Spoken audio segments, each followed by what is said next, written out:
সরকার supreme কোর্টে যাওয়ার ফলে এবার কি পদক্ষেপ হবে যদি একটু বলেন আপনি কর্মচারী সমাজকে। দেখুন, আমাদের ক্যাভিয়েট করা আছে, আপনারাই ক্যাভিয়েট করেছেন। সেই যেহেতু এসএলপি অ্যাডমিশন হওয়ার আগে আমরা কপি নিশ্চিতভাবেই পাবো। আমরা সরকারি কর্মচারীদের পক্ষে নিশ্চিতভাবে সরকারি কর্মচারীদের ডিফেন্ড করব। আমাদের সিনিয়র অ্যাডভোকেট বিকাশ রঞ্জন ভট্টাচার্য তিনি সরকারি কর্মচারীদের পক্ষে তিনি থাকবেন, আমি থাকব। নিশ্চিতভাবেই সরকারি কর্মচারীদের যে ন্যায়সঙ্গত অধিকার যে তাদের ডিএ দিতে হবে অল ইন্ডিয়া কনজিউমার প্রাইস ইন্ডেক্সের সঙ্গে সাযুজ্য রেখে। রোপা রুলস 2009 অত্যন্ত পরিষ্কার। ফলে এই আইন মোতাবেক অল ইন্ডিয়া কনজিউমার প্রাইস ইন্ডেক্সের সঙ্গে সাযুজ্য রেখেই কর্মচারীদের ডিএ দিতে হবে এবং আদালতের দ্বারে বারবার প্রতিষ্ঠা পেয়েছে ডিএ হলো রাজ্য সরকারি কর্মচারীদের আইনসঙ্গত অধিকার, ন্যায়সঙ্গত অধিকার।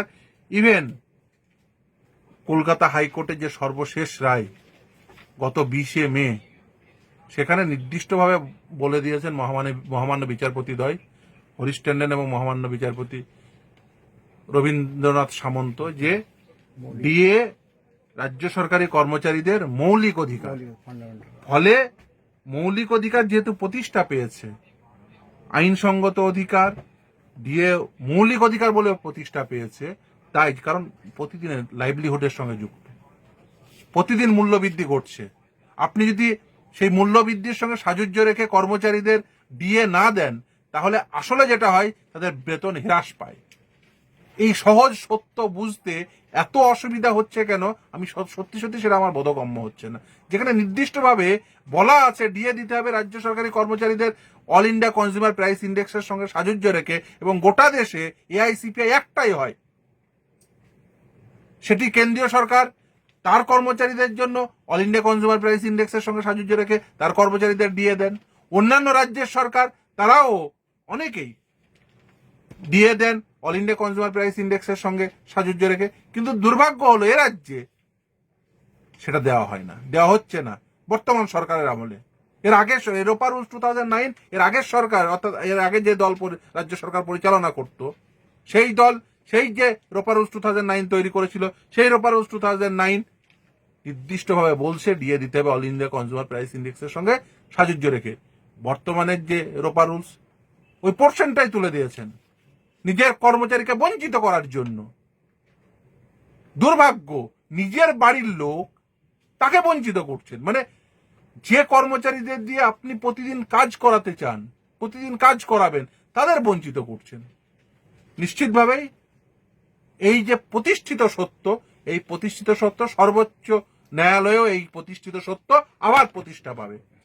আর রাজ্য সরকারের পক্ষ থেকে যেহেতু কন্টেম্পট অ্যাপ্লিকেশন দিতে হয়েছে এবং রাজ্যের মুখ্য সচিব তিনি এফিডেভিট করেছেন কন্টেম্পট পিটিশনে, ফান্ডের অবস্থা অত্যন্ত খারাপ, এটা নাকি আনফোর্সিন ইভেন্ট, এর নাকি বিধ্বংসী অর্থনৈতিক প্রভাব পড়বে। কারণ এই যে অতিরিক্ত টাকা দিতে হবে সেটা নাকি বাজেটারি প্রভিশন ছিল না, আগে থেকে চিন্তা করেনি। একটা সরকার চলছে উইদাউট এনি প্ল্যান। যে এখানে 6 বার সরকার হেরেছে, খুব স্বাভাবিক, দিতে হবে। কেন তার জন্য ফান্ডের ব্যবস্থা করতে পারবেন না? মেলা খেলা, এখানে দেওয়া অনুদান যেগুলো দেওয়ার প্রয়োজন নেই সেগুলোতে ব্যয় করছেন। আর যে কর্মচারীরা তাদের ন্যায্য পাওনা, সেই ন্যায্য পাওনাটি পাবে না। অত্যন্ত দুর্ভাগ্যজনক।